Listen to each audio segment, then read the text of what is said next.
Imagine this. 5 years ago, you were earning $40,000 a year. You lived in a small apartment. You checked your bank balance before buying groceries. You told yourself, if I could just make $70,000, my life would finally feel stable. Fast forward to today. You now earn $80,000 a year. You drive a better car. You live in a nicer place. You order food without checking the price. But here's the strange part. You don't feel rich. You don't feel secure. In fact, you might feel more stressed than before. And now your mind has moved the goalpost again. If I can just reach $100,000, then I'll finally relax. Sound familiar? This isn't because you're bad with money. This isn't because you're lazy. And it's definitely not because you need to work harder. What you're experiencing is something psychologists call hedonic adaptation, the human tendency to get used to improvements so fast that they stop making us happy. Your brain is designed to normalize everything. A raise becomes normal. A new car becomes normal. A bigger house becomes normal. And once something feels normal, it stops feeling special. That excitement you felt when you got your first big paycheck, it lasted maybe 3 months, then it became routine. The same way, your phone felt amazing when you bought it. Now it's just a phone, and you already want the next one. This pattern repeats with money, careers, and lifestyle. Researchers have studied this for decades. One famous study found that lottery winners were not much happier 1 year after winning millions of dollars than people who didn't win anything at all. Think about that. A person who suddenly becomes rich and a person who stays average end up emotionally very close after some time. Not because money doesn't matter, but because the brain adapts. Now let's bring this into real life. You get a raise from $60,000 to $80,000. Instead of saving the difference, what usually happens? You upgrade. Better apartment, new car, more eating out, more subscriptions, better clothes, more convenience. Your expenses rise quietly with your income. This is called lifestyle inflation. And it feels justified. I work hard. I deserve this. I finally made it. Everyone else lives like this. But soon your new lifestyle becomes your new minimum.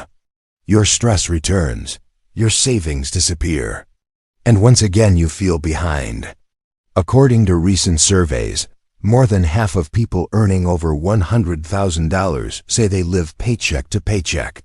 Not because they're poor, but because their life expanded to match their income. This is why so many people feel trapped.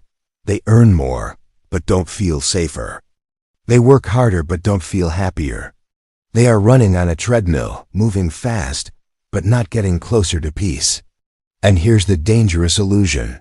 You believe the next income level will fix it. $100,000, $150,000, $200,000. But the treadmill has no finish line. Now, this doesn't mean you should hate money or stop improving your life. It means you need to change the rules of the game.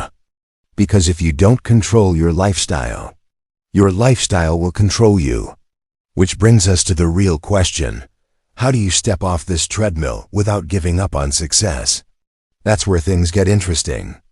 The problem isn't wanting more. The problem is wanting more automatically.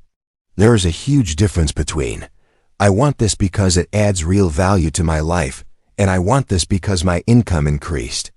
Most people upgrade without thinking. They don't choose their lifestyle. They drift into it. The first step off the treadmill is intentional spending. Instead of asking, can I afford this? Ask, will this actually make my life better long term? A bigger house might give you stress. A newer car might steal your freedom with payments.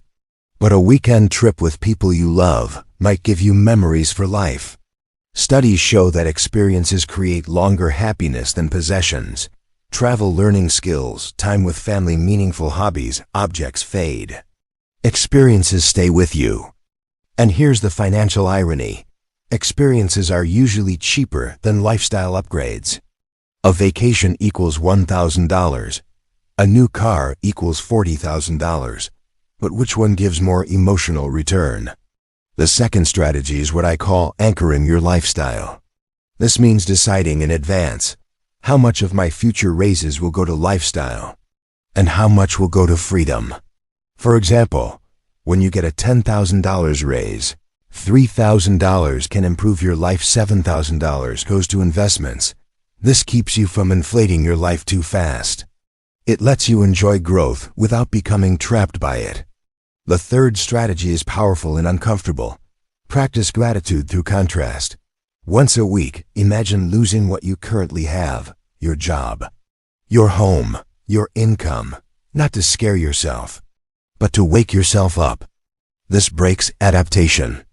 Suddenly, your current life feels rich again. Your stress feels smaller. Your present becomes valuable. Gratitude is the antidote to hedonic adaptation. And finally, the most important shift of all, stop optimizing for money. Start optimizing for time. Money is useful only because it buys freedom.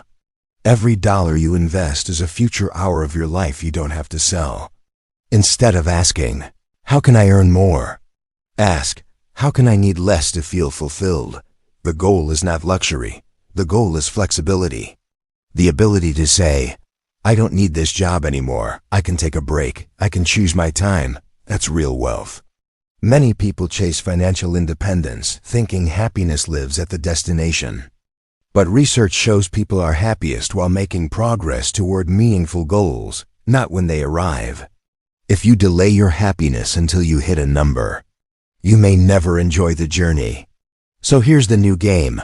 Build a life that feels good now, while building wealth for later, without letting lifestyle steal your future. Enough is not a feeling. Enough is a decision. And once you decide what enough means for you, the treadmill loses its power. You stop running blindly. You start walking intentionally, not toward more stuff, but toward more control over your life. And that is the kind of success no raise can replace.